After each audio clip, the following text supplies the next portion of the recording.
Lancé en janvier 2017, le master professionnel en pastoralisme vise à renforcer les capacités des cadres sahéliens à prendre en charge les nouveaux défis liés au pastoralisme dans les pays bénéficiaires du PRAPS.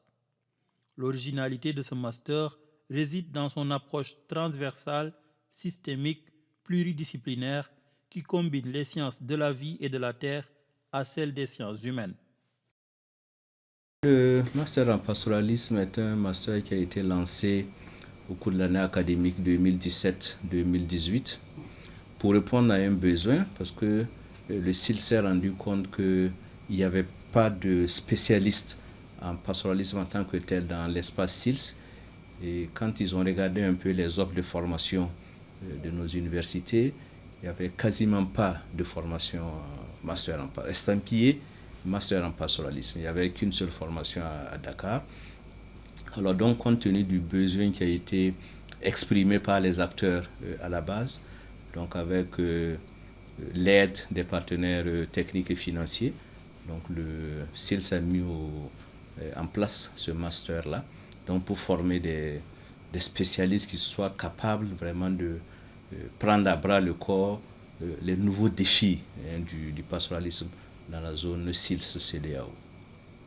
Il est organisé en 2 semestres, c'est un master 2. Voilà. Donc un premier semestre de cours, travaux pratiques, travaux dirigés et sortis, et un deuxième semestre de stage pratique. Et nous exigeons que les étudiants fassent ce stage-là dans leur pays d'origine. Donc c'est une problématique qui a été identifiée dans le pays, donc de telle sorte que les résultats soient immédiatement applicables sur le terrain. Alors le public cible, comme c'est un master 2, il faut être titulaire d'une maîtrise, minimum bac plus 4. Mais le public cible que nous visons, c'est vraiment les professionnels. Parce que les agents qui sont sur le terrain, l'idée c'est vraiment de renforcer leurs capacités pour qu'à leur retour, ils apportent une plus-value dans leur action quotidienne. Au-delà de ces professionnels, disons des services étatiques, nous accueillons aussi ceux qui travaillent dans les ONG, dans les projets et même des étudiants en formation initiale qui viennent d'avoir leur maîtrise ou leur diplôme d'ingénieur.